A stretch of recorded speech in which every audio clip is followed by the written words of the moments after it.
this conversation is annoying as So she was like, I feel like you don't love me. He was like, if you really feel like I don't love you after I introduce you to my parents, which is a big deal to me, when I tell you I love you, when I show you I love you, maybe there's nothing I can do. Maybe we shouldn't be together.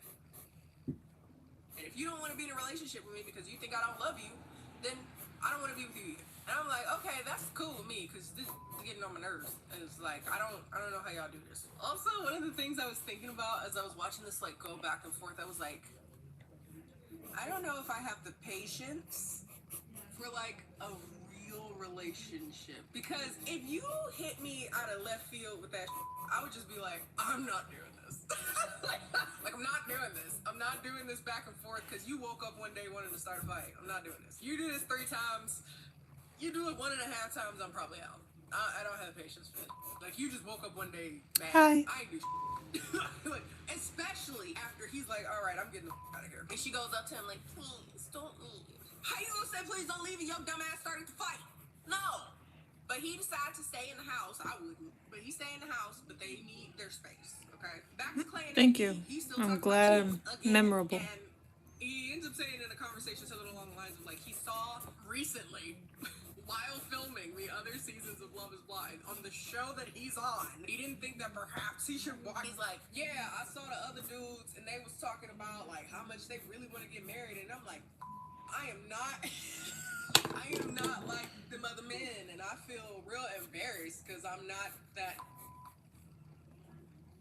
I ain't gonna say why are you on here again, I'm tired. But during this conversation, she says, I have too much respect for this process to continue to date you if you say no at the altar. You can say whatever you need to. Say the best decision for you, yes or no, I'm okay with it. But I will not feel comfortable dating you if you say no. Thank you. Fair. Jimmy and Chelsea makeup. I draw a lot, so it's nice to see one thing people that like stood it. out to me in their makeup conversation is that she says something along the lines of, I felt more in love with you yesterday, i.e. during their explosive, really bad fight, possibly the worst fight they've ever been in, than I ever have. Just trying to do shapes right now. More in love with you yesterday than I ever have. And this is coming from who's PMSing. And PMSing Kendall likes a little bit of toxicity. She's a little bit unhinged. That's why I tend to put my phone on Do Not Disturb when I'm PMSing, because I'm going to say something insane. I also delete people's names from my phone and trying to make draw it a just dude. the number, because when I'm PMSing, triggering. I know this. Even PMSing, Just I a said, you sound male bodybuilder, insane. I think. Well, you sound really, really like you need therapy. It's befuddling. The moment you feel most in love is when you can bring out a certain level of anger and frustration from him. And she's like, wow, that means you care. It's a bad habit to get into, is all I'm going to say. And it's mad childish, and it's not going to be productive to your relationship. But, okay, go crazy. Go stupid. Go crazy. What is it from? My ADHD also goes insane when I'm PMSing. Sorry. Anyway, after that we finally have the event where everyone, or most people, the people that wanted to come from the pods, come together and see each other. This is episode 10. We're just now getting to this pool party where everybody sees each other. I was like, what? They really held off. At this party, everyone asks Laura what's going on with her and Jeremy, and she's like, it's over. Him. In the post-interview, Laura's like, do I like Sarah Ann? No. I think she's selfish. I think she doesn't have any respect for the other women here. I don't think she has a respect for other women in general. But at the end of the day, Jeremy was the one that promised to love, care for me, protect my heart, yada, yada, yada. He promised to be good to me, and he wasn't. So, that's the problem here. He was the one that owed me fidelity. He was the one that should have been thinking of me, and he wasn't. And that's fair. They haven't heard from each other since. Really? I feel like he was fake as in the pods. I don't know what he came on here for, because it wasn't to find love and get married. Bam. Speaking of the devil, here comes Jeremy in a hideous Hawaiian shirt, and he has the nerve, but not something I didn't expect, to play victim about how Laura responded to him being a He's like, sure, was I the bad guy? Yeah, but I don't like how I'm made out to be the bad guy. And I definitely don't like how she responds to me being the bad guy. I feel like she talks to me really mean, considering I treated her poorly.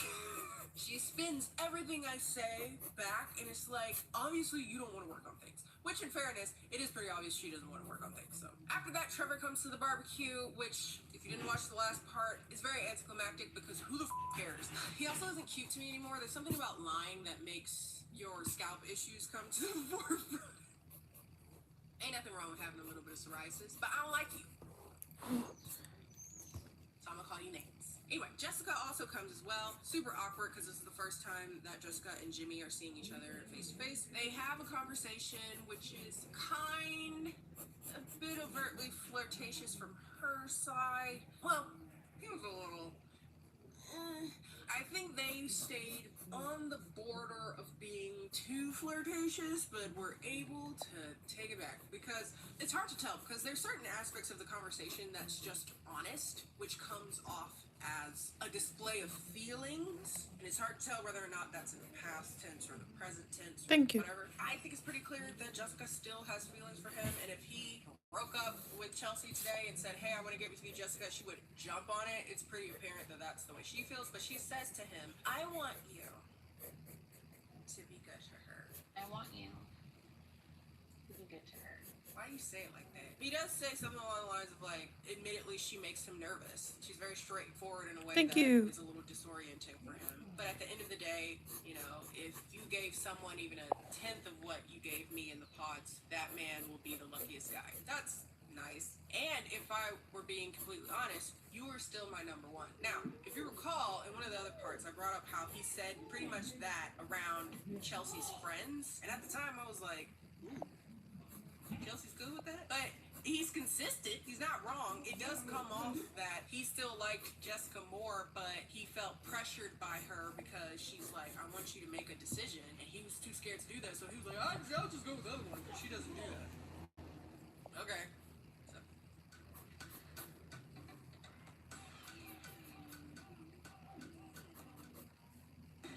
We just found a dead body. There was nothing there with a name on it. We don't really know who he is. Let me skip this commercial. Episode 11. So this episode is still at the pool party. Things are getting a little bit tense in several directions. Sarah Ann comes. The women there, not a fan of her. Rightfully so. If you recall, Sarah Ann had reached out to Jeremy knowing he was engaged and said, hey, essentially if it doesn't work out, I'm here to talk to you. Not a good look. So that's something we're going to have to deal with also at this party. At some point, Chelsea and Trevor talk, but honestly, I don't give a because if you recall last time we found out that he had a real life girlfriend that he co-conspired with to get clout off of this show for some reason. He was also filming one of the other reality shows that are kind of like a spin-off of this show. So I don't give a how their conversation goes at all. Like, it's inconsequential. It wasn't much to say. It's something in the same vein as like Jimmy and Jessica's conversation in the last episode. With that said, Jimmy and Chelsea refuse to stop arguing. There's always something because Chelsea kind of says a little, like, joke, maybe not so much joke, about how Johnny and Amy are the strongest couple. Which, honestly, she ain't wrong. But if you Jimmy, that's not the best thing to say to your fiance. Like, those people over there, they're way more in love than us. They're way more solid of a foundation than we are. They're definitely gonna get married. Us, not so sure. Like, it's not a great thing. And he gets a bit upset. I don't know, Little Mermaid. Like, just being goofy. They all are. But, you know, things get notably awkward after that. So, Laura and Jimmy have a very tense and uncomfortable conversation. Basically, he's like, well, I tried to send you flowers, and when I asked for your address, you were like, you don't need my address. So, like, you know, I don't like the way you talk to me. And she's like, I don't think you're sincere about anything. I think you're a con artist, and then you're gonna flip it back on me like I did something wrong when you're the one in the wrong here, which she's right. She is a bit, this is just a personality trait, me personally. When I'm done, I don't argue with people. I'm like, okay, yeah, you lied, though, but okay, go off, King. God bless. And I walk away. But she's very like, you're not a man. You're a go yourself and break your toes on rocks. So, you know, different strokes, different folks. So they're, you know, pretty done. I think it's fair to say. She reads him to filth and she leaves. Great. Meanwhile, AD and Sarah Ann talk. And AD is like, so basically the way I would say, I'm like, babe, you knew they were engaged. You knew they were engaged. Why did you believe at all that the door would be left open? And it's tense. There's obviously, like, AD's obviously coming with a little bit of little bite in her. You know, she's like, I'm not done talking. I I'm asking you a question. A solid friend. Sarah's like, just in his tone, I could tell that like things were still open. Like even when he was breaking up with me, I got the sense that he was like not sure. And one of the things that I regret is that I didn't ask like, are you sure, when he was breaking up with me. She says, yes, I believe that he left the door open. And when we had our like long conversation, he's like, if you would have asked me that question, I don't know, maybe things would be different. She does say nothing happened, at least physically. He just dropped her off at home. He didn't come inside, nothing like that. And apparently he said to her that he was going to break things off with Laura.